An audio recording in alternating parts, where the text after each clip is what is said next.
وہب ابن عبداللہ کلبی کی شہادت۔ حضرت وہب ابن عبداللہ کی والدہ گرامی جن کا نام قمری تھا، حضرت امیر المومنین علیہ السلام سے انتہائی عقیدت رکھتی تھیں۔ روز عاشور یہ بی بی کربلا میں موجود تھی۔ بیٹے کو بڑی خوشی سے میدان میں بھیجا۔ وہب نے شیرانہ حملہ کر کے بہت سے دشمنوں کو قتل کیا۔ پھر ماں کی خدمت میں حاضر ہو کر کہنے لگے، آپ مجھ سے خوش ہوئیں؟ اس خوش عقیدہ بی بی نے جواب دیا، میں تو اس وقت خوش ہوں گی جب تم میرے مظلوم آقا پر اپنی جان قربان کر دو گے۔ وہب کی شادی کو 2 ہفتے سے زیادہ نہ ہوئے تھے۔ اس کی بیوی بھی ساتھ تھیں۔ ماں بیٹے کی گفتگو سن کر انہوں نے وہب سے کہا، اپنی ماں کے کہنے پر نہ جاؤ اور اپنے کو موت کے اژدہے کے منہ میں نہ ڈالو۔ اپنی جان پر رحم کرو اور مجھے بے وگی کی مصیبت سے بچا لو۔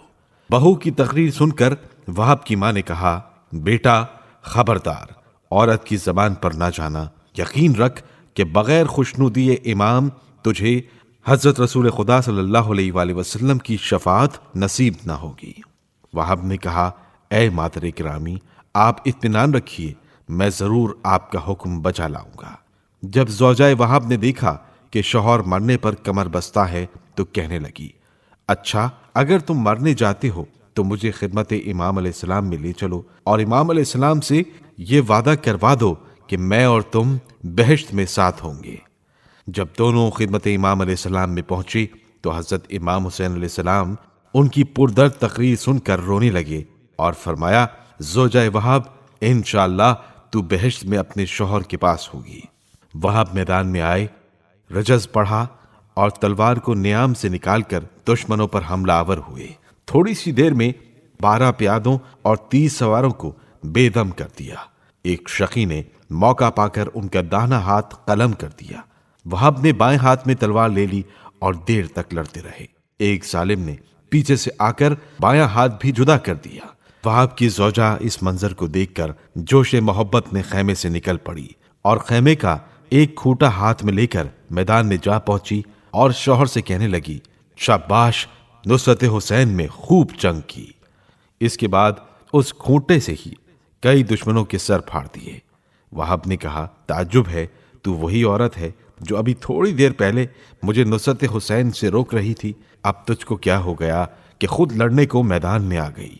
اس نے کہا، امام کی بے کسی کا تصور کر کے میں اپنے آپے میں نہ رہی اور دل میں ارادہ کر لیا کہ آل رسول کے قتل ہونے کے بعد جینا بیکار ہے۔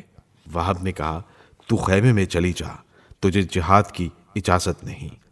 اس نے کہا، میں واپس نہ جاؤں گی، ہم تم دونوں ساتھ خون میں لوٹیں گے۔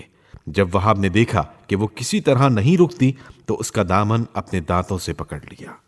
امام علیہ السلام کو اس واقعے کی اطلاع ملی۔ آپ علیہ السلام اس کے پاس تشریف لائے اور فرمایا، اے مومنہ، خدا تجھ کو جزائے خیر دے اور اپنی برکت تجھ پر نازل فرمائے۔ اب تو اہل حرم کی طرف لوٹ جا۔ عورتوں کو حکم قتال نہیں۔ حضرت امام حسین علیہ السلام کے سمجھانے بجھانے سے وہ واپس ہوئی۔ یہاں دشمنوں نے وہب کا کام تمام کر دیا۔ جب یہ خبر ان کی زوجہ کو ہوئی تو بے تاب ہو کر پھر خیمے سے نکل پڑی اور وہب کے چہرے سے خاک و خون صاف کرنے لگی۔ شمر نے اپنے غلام کو اشارہ کیا۔ اس نے گرز آہنی مار کر فوراً اس مومنہ کا کام تمام کر دیا۔ مورخین لکھتے ہیں کہ فوج یزید نے وہب کا سر کاٹ کر فوج حسین کی طرف پھینک دیا۔ وہب کی وہ درد رسیدہ ماں قریب ہی کھڑی تھی، دوڑ کر بیٹے کے سر پر گری اور بوسے لے کر کہنے لگی، خدا کا شکر ہے کہ تیری شہادت کی وجہ سے میں حسین کے سامنے سرخرو ہوئی۔ یہ کہہ کر اہل کوفہ سے خطاب کیا، اے قوم بد کردار، میں گواہی دیتی ہوں کہ تم لوگ یہود و نصارہ سے بھی بدتر ہو۔ اس کے بعد اس نے خیمے کا ایک کھوٹا ہاتھ میں لیا اور دشمنوں پر حملہ کر کے 2 کو واصل جہنم کیا۔ امام حسین علیہ السلام نے اسے واپس بلا کر فرمایا، اے کنیز خدا، گھر میں بیٹھ، عورتوں کو حکم جہاد نہیں۔ تو اور تیرا فرزند جنت میں حضرت رسول خدا صلی اللہ علیہ وآلہ وسلم کے ساتھ ہوگے۔ اس نے آسمان کی طرف ہاتھ اٹھا کر فرمایا، خدا بندہ، میری امیدوں کو منقطع نہ فرمانا۔ امام علیہ السلام نے فرمایا، خدا تیری امیدوں کو کبھی قطع نہ کرے گا۔